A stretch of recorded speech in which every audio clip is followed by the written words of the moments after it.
Brooklyn Independent Television.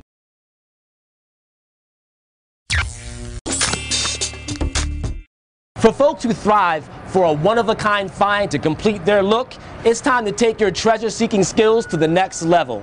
Owner and designer Shelby Lawson opened Nouveau Vieux at the Loom for Brooklynites with an authentic style. It's an adventure with a pot of gold at the end, or at least something supremely vintage at a great price point. Check it out.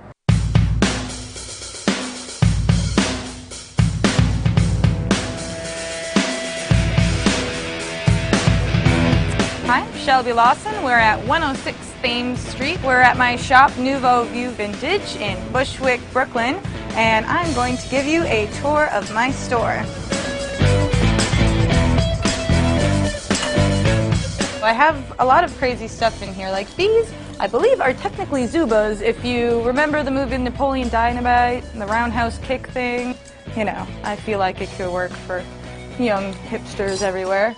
I have, you know, I have name brand and just like great old pieces like long pleated paisley shorts.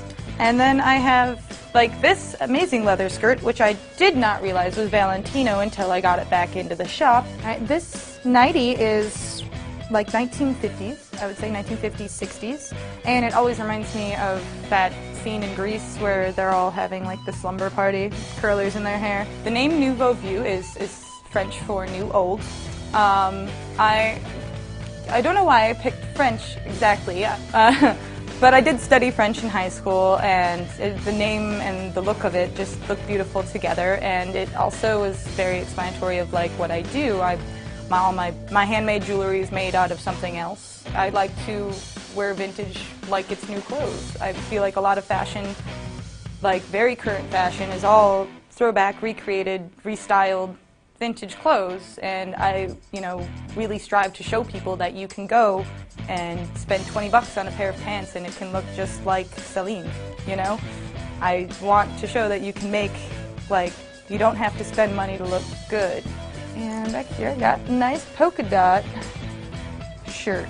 Every guy should have a navy polka dot shirt. Not only tried to make it, you know, look a little more high-end boutique, like very well put together, but also wanted to have the feel of like, you know, a cozy, big, giant wonder closet. At my house I have a loft bed, and I had built like racks all the way around it, so my room was like a big closet, and I kind of wanted an extension of that, like my personality, into my store. I want people to come in and feel, you know, comfortable. I also make reworked vintage, like this is made out of, you know, some old pearl necklaces, just kind of put together. This piece was actually made from a vintage handbag that was broken. It was the flap from the front, so I thought it would make a fabulous bib necklace.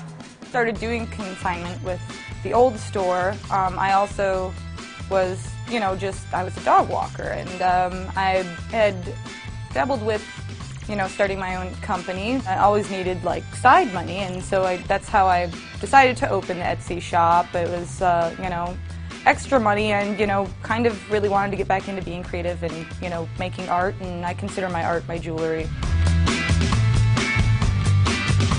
So here is all my handmade jewelry. The biggest thing I make is my rings out of Barbie heads. They're all hand-carved from real Barbie heads. High-end vintage is amazing when you can find it, but I also, you know, I go high and low. I don't mind, I'm not a brand name snob. I will go for whatever is cool, well-made. You know, I go for things that are in style. I follow fashion trends. You have to if you're going to be in, you know, a retail business. So it's all ends of the spectrum. I have things from turn of the century to like the mid-90s. And anything newer, I have a sale rack that's $10 and under for any newer items that, you know, I still think are hip and wanna, you know, still put them out there, but I'm not going to charge more than that because I'm a vintage store and I want it to stay that way. Zoe's wearing a vintage dress. I believe this would be like 1980s. It's got a beautiful like feather seed pattern on it. It's definitely like a print that can go from summer to fall very easily.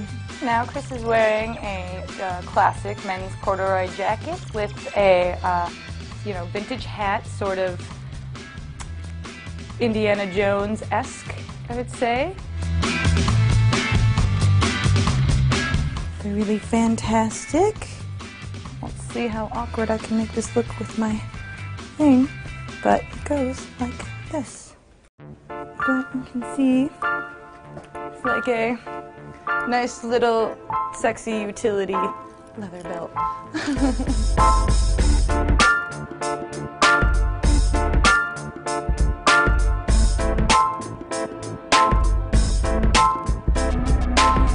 Bushwick is such a very artsy neighborhood. There's so many art studios, so many loft spaces, a lot of musicians, artists, and, you know, just club kids, I don't know.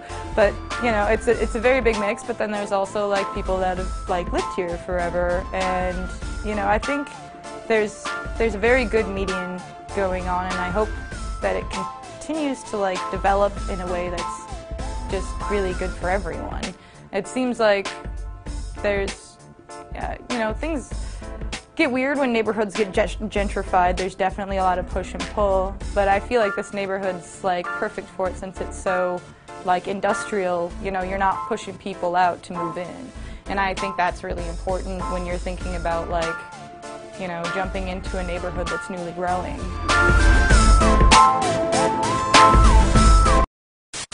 Follow us on Twitter at BK Independent TV.